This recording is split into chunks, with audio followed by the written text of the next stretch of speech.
Se acercaba la Pascua para los judíos. Jesucristo subió a Jerusalén. Encontró en el templo vendedores de bueyes, ovejas, palomas, cambistas, sentados delante de sus mesas. Hizo un látigo de cuerdas y los echó del templo junto con las ovejas y los bueyes. Desparramó las monedas de los cambistas, derribó las mesas y le dijo a los vendedores de palomas: saquen eso de aquí y no hagan de mi casa una casa de comercio. Y los discípulos recordaron la palabra de la Escritura: el celo por tu casa me devora. Entonces los judíos preguntaron: ¿qué signo nos das para obrar así? Jesucristo contestó: destruyan este templo y en 3 días lo volveré a levantar. Los judíos dijeron: ha sido necesario 46 años para construir el templo y tú lo vas a levantar en 3 días. Pero él se refería al templo de su cuerpo. Evangelio según San Juan, capítulo 2, versos 13 al 22. Mi casa es casa de oración. Notas amables a la palabra de Dios, sábado 9 de noviembre, año 2024. Nuestra Iglesia Católica nos pide hoy recordar la primera basílica construida en la historia de la Iglesia como católica, la Basílica de San Juan de Letrán. Y esa es la celebración de hoy, como que estamos hablando de la dedicación de la Basílica de San Juan de Letrán, primera basílica en la historia católica, de los templos famosos en la Iglesia. La primera basílica que hubo en la religión se consagró en ese día a San Juan de Letrán, porque era un palacio que pertenecía a una familia que llevaba ese nombre, Letrán.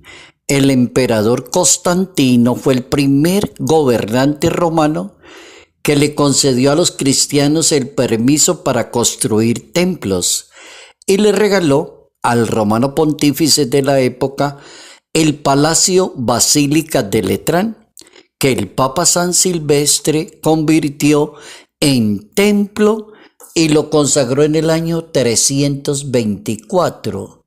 Es la basílica del Papa y la más antigua de todas las basílicas. En el frontis de la basílica tiene un letrero que dice: Madre y cabeza de todas las iglesias de la ciudad y del mundo. Se llama también Basílica del Divino Salvador porque fue consagrada nuevamente en el año 787. Una imagen del Divino Salvador fue golpeada por un judío. La imagen derramó sangre, entonces le pusieron también el nombre del Divino Salvador. Y se llama San Juan de Letrán porque tiene 2 capillas, dedicadas la una a San Juan Bautista y la otra a San Juan Evangelista, y está atendida por los sacerdotes de la parroquia de San Juan. Ahí tenemos cómo es de importante una basílica, un templo, una catedral, un sitio especial para la Iglesia Católica, residencia de los pontífices. Allí se celebraron 5 concilios y en ese palacio se celebró en el año 1929 el Tratado de Paz entre el Vaticano y el gobierno de Italia, que se llamó el Tratado de Letrán. Cuando los papas regresaron de Francia a vivir a Italia, que venían de Aviñón, se trasladaron a vivir al Vaticano. San Agustín recomienda, cuando hablemos de basílicas, recordar lo que San Pablo le enseñó a la humanidad: todos somos templo del Espíritu de Dios. Basílica de San Juan de Letrán. Nuestro tema para hoy: es la casa de oración. La basílica, el templo, la catedral, el sitio que se le construye para que todas las personas se encuentren con Dios, alaben a Dios y entren en el mundo de Dios. Así que ese sitio no es para vender empanadas ni nada de esas cosas, sino para alabar a Dios. Entonces Dios dejó muy claro: mi casa es casa de oración y no es cueva de bandidos. Sáquenme todo ese comercio, no me vendan nada en los templos, porque el templo no es un centro comercial, el templo es la casa de Dios. Vamos con las máximas para hoy, para que nosotros los católicos aprendamos por qué es tan importante el templo parroquial, la catedral, la basílica. ¿Por qué es tan importante en la vida cristiana la casa de Dios? Entonces vamos con la primera, porque allí podemos aprender a vivir inteligentemente nuestra fe. Cuando nosotros respetamos el templo, la casa de Dios, estamos viviendo inteligentemente la fe. Primera máxima. En todo espacio, en todo lugar y en todo momento estamos viviendo la fe, pero lo hacemos de una manera inteligente. La segunda, felices aquellos que no reducen su fe a un espacio físico. Felices aquellas personas que tienen un sentido de la fe bastante universal y no la reducen a un espacio físico. Cuando una persona piensa que fuera de ese espacio entonces no hay nada de Dios, no.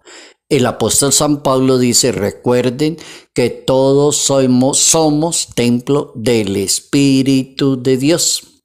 Tercero, la persona que tiene una fe inteligente y entiende que el templo es casa de oración, no arriesga el peligro de su fe, no convierte el templo en comercio, en venta de cosas, en llenarse de dinero.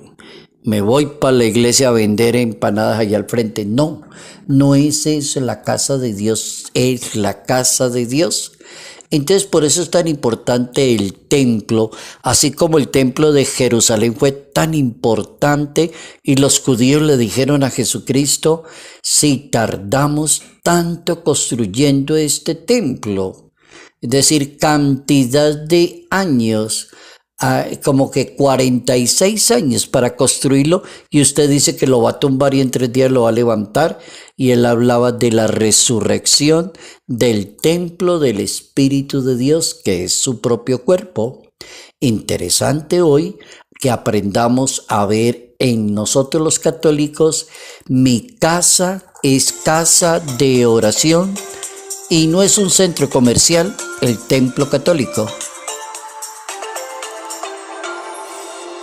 ¿Cómo entonces vivir una fe que sea de una manera inteligente, que podamos vivirla dentro de lo que significa el templo, la casa de Dios, la religión, la palabra? ¿Cómo vivir una fe que tenga carácter universal?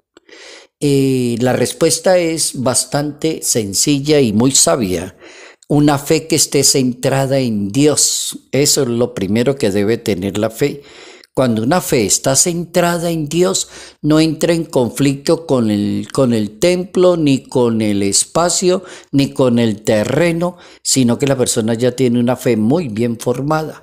No se complica la vida a la persona, está centrada en Dios. Así como lo dice el credo niceno-constantinopolitano en la Iglesia Católica: creo en Dios, está centrada en Dios. Creo en Dios Padre Todopoderoso. Entonces creo en eso, entonces tiene la fe centrada en Dios. Que sea signo esa fe, modelo y el buen ejemplo para la comunidad. Entonces la fe no va a tener problemas cuando uno se entiende que somos personas de fe, pero para ser el buen ejemplo para los demás. No es que seamos rezanderos, eso no es una persona de fe. ni le ganamos a todo el mundo en rezar o nos lo pasamos en todos los actos que hagan. No, no es eso. La fe es para dar buen ejemplo a la comunidad. Entonces por eso Jesucristo le decía, mi casa es casa de oración, como para decirle al mundo judío, no confundan el templo, no es un lugar para el comercio, ni para el dinero, ni para cambiar monedas, ni para tener animales ahí a la venta, ni palomas. Es aprender a vivir la fe, oigan esto, de una manera honesta y transparente. O sea que no coges las cosas de Dios para hacer dinero, para vivir la fe de una manera honesta, transparente. El templo inició siendo un sitio especial para el encuentro con Dios. Así arrancó el templo desde los tiempos de Salomón, para que ustedes puedan leer por allá en el primer libro de los Reyes en una Biblia y puedan leer esa historia tan buena de lo que se le ocurrió al mundo judío hablar de un templo como encuentro con Dios. Un templo para la oración, un templo para compartir con los demás. Es decir, el templo sirve para la vida comunitaria. Muchos lo han convertido en ganancia personal. Eso es lo triste. La Escritura advierte que lo convirtieron en una cueva de ladrones, dice la Biblia. Evangelio según San Lucas, capítulo 19, verso 46. No nos podemos dejar llevar por la tentación de valorar un templo por la arquitectura. Salomón se le ocurrió construir el primer templo para tener el lugar donde morara Dios y donde todos pudieran cumplir con las obligaciones religiosas. Pueden leer esa historia ya en el primer libro de los Reyes, capítulo 6, verso 1 al capítulo 7, verso 51. Ahí está bien larguito y extenso para que aprendamos cómo Salomón se le ocurrió esa idea. Herodes el Grande reconstruye el templo porque fue destruido por los babilonios y los romanos destruyen este segundo templo. Entonces Herodes el Grande lo reconstruye y el templo no tiene la última razón. El templo es la casa de Dios por excelencia y casa de oración. El Papa Francisco dice que es muy importante el templo como un lugar de referencia, de aprender a vivir en comunidad con los demás, de ser pueblo de Dios. Comienza con el arca, dice el Papa. Luego Salomón inicia la construcción y después llega a ser templo vivo, que aparece Jesucristo en la historia de la humanidad. Y Jesucristo es el templo vivo de Dios Padre. Él es el templo que va a terminar en la gloria de la Jerusalén celestial. Hoy hemos aprendido la importancia que debe tener para nosotros mi casa es casa de oración.